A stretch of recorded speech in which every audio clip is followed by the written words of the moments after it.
பாட்டி தெரியும், என் பாட்டி தெரியும், என் பாட்டி தெரியும். கிட்ட போய் கொடுத்துருவியா? என்னத்தை? அந்த டப்பா. நபர்களுடைய முன்பாக அறிமுகப்படுத்துவதற்கு முன்பாக தெரியும், அவருக்கு தெரியும். ஒரு கேள்வி.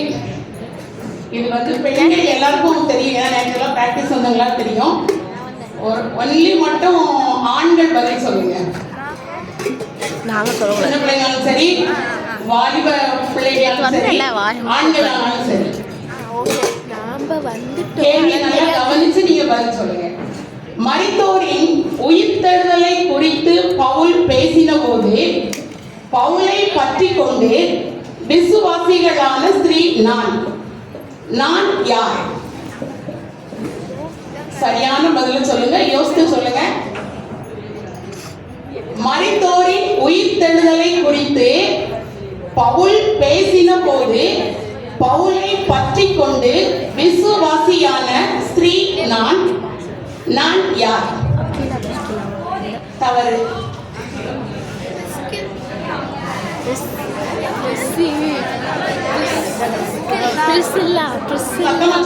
சொல்லு.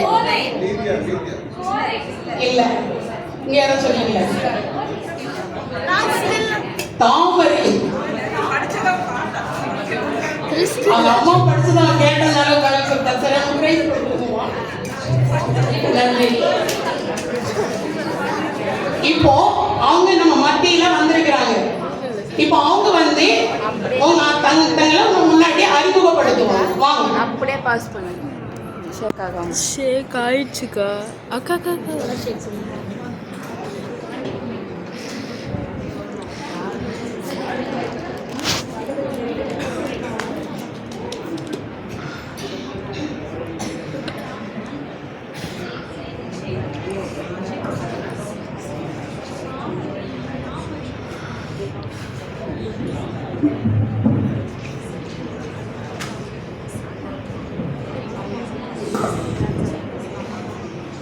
என் பெயர் தாமரை.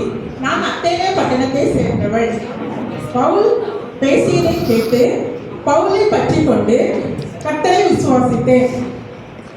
என்னை குறித்து அப்போஸ்தலர் 17:34 வாசிக்கலாம்.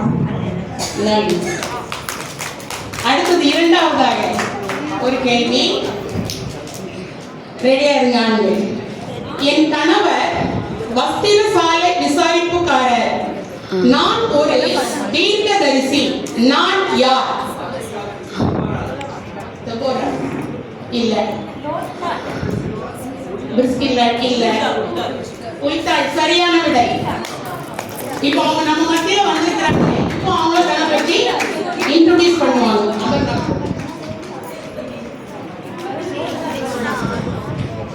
என் பேர் உல்பா. நான் சமூகம் என்றும் வஸ்திரசாலை விசாரிப்புக்காரருடைய மனைவி. எருசலேமில் 2ஆம் வகுப்பு குடியிருந்த தீர்க்கதரிசி. யூத மக்கள் தங்கள் கிரியைகளினாலே கர்த்தரை கோபப்படுத்தினார். நியாய புத்தகத்தில் உள்ள பொல்லாப்பு அவர்கள் மேல் வரும் என்று கர்த்தர் யோசியா ராஜாவிற்கு உறுதிப்படுத்தினார். என்னை குறித்து 2 ராஜாக்கள் 22ஆம் அதிகாரம் 14ஆம் வசனத்திலும் 2 நாளாகவும் 34:22 படித்து தெரிந்து கொள்ளலாம். மூன்றாவது கேள்வி. நான் இத்தாலியாவில் இருந்து வந்தேன். என் கணவரோடு தேவனுடைய மார்க்கத்தை அதிக திட்டமாய் வேதாகமங்களில் வல்லவனுக்கு விவரித்து காண்பித்தேன். நான் யார்? சரியான விடை.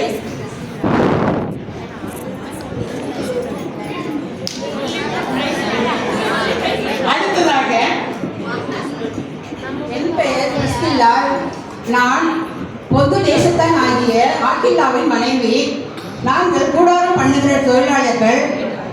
அப்போஸ்தலனாகிய பவுலை ஏற்றுக்கொண்டவர்கள். வேதாகமத்தில் சாதுரியனும் வல்லவனும் ஆகிய அப்பல்லோவை ஏற்றுக்கொண்டு தேவனுடைய மார்க்கத்தை அதிக திட்டமாய் அவனுக்கு விவரித்து சொன்னவள் நான். என்னை குறித்து அப்போஸ்தலர் 18ஆம் அதிகாரத்தில் வாசிக்கலாம். நன்றி. நான்காவதாக என் கணவரால் நேசிக்கப்படாதவள் தான் நான், ஆனால் கர்த்தரால் அன்பு கூறப்பட்டவள் நான் யார்? பெண்களுக்கு இதே கிடையாது. அவங்க நம்ம மத்தியில் அவங்க எல்லாரும் சொன்னதால யாருக்கும் பிரைஸ் கொடுக்க முடியாது. நம்ம மத்தியில் இப்போ வந்திருக்கிறாங்க, அவங்க தன்னை பற்றி இன்ட்ரோடியூஸ் பண்ணலாம்.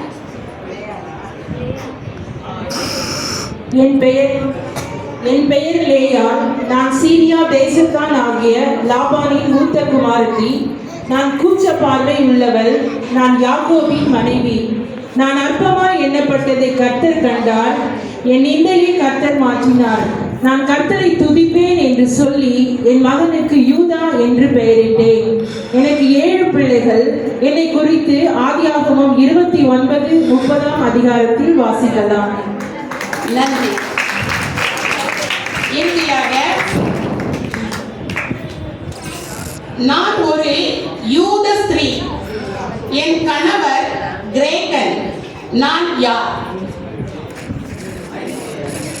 நான் ஒரு விசுவாசம் உள்ள யூத ஸ்திரீ. கொடுத்த சொல்லுங்க. என் கணவர் கிரேக்கன்.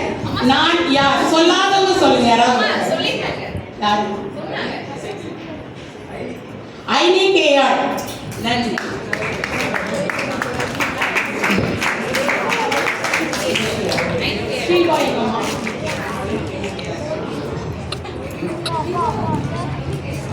இப்போ அவங்க நம்ம மத்தியில வந்திருக்கிறாங்க. அவங்க தன்னை பற்றி அறிமுகப்படுத்துவாங்க.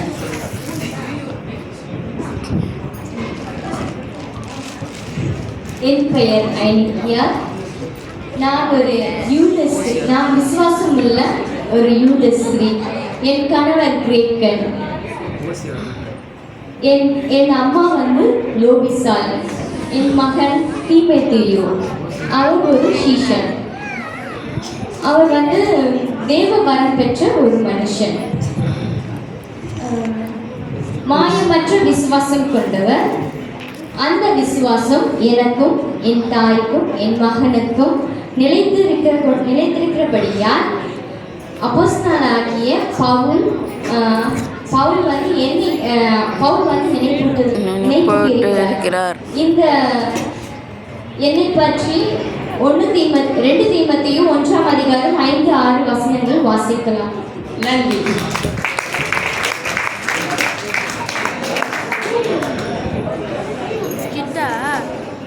ஆமாம், சூப்பர். ஸ்வீட்டு தான் எனக்கு வேணும். வேறு ஏன்ட்டு ஐயோ இன்னும் ரெடி ஆகலை. எல்லாம் நல்லா இருந்ததா? புது கேரக்டர்ஸ்லாம் பார்த்தீங்களா? நல்ல ஒரு கைத்தட்டல் கொடுத்துடலாமா? சரி, இப்போ அம்மா சொன்னாங்க 2வது வரைக்கும் ஆயத்தமான. அவங்க ஏற்கனவே முடிவுரையை முன்னுரையாக சொல்லிட்டாங்க. அதனால இப்போ அதை நாங்கள் உறுதிப்படுத்தும்படியாக நம்ம மத்தியில் ஸ்கிரிப்ட், ஒரு சின்ன ஆயத்தமா அப்படிங்கிற ஒரு ஸ்கிரிப்டை நம்ம பார்க்க போகிறோம். ஆனால் நீங்கள் எல்லாம் கொஞ்சம் ஒத்துழைப்பு தந்து அந்த ஸ்கிரிப்டில் இடம்பெறாதவங்க எல்லாம் இந்த இடத்தெல்லாம் கொஞ்சம் காலி பண்ணி எல்லாம் கொஞ்சம் போயிட்டீங்கன்னா இருக்கிறவங்க மட்டும் இந்த பக்கம் வாங்க. அதே மாதிரி இந்த பில்லருக்கு இந்த பக்கம் யாரும் வந்துடாதீங்க. எல்லாம் இந்த பக்கம் இருக்கு. துணி கட்டவே இல்லையே. எல்லாம் ஆயத்தப்படட்டும். கொஞ்சம் சீக்கிரம் ரெடி ஆகிடும்.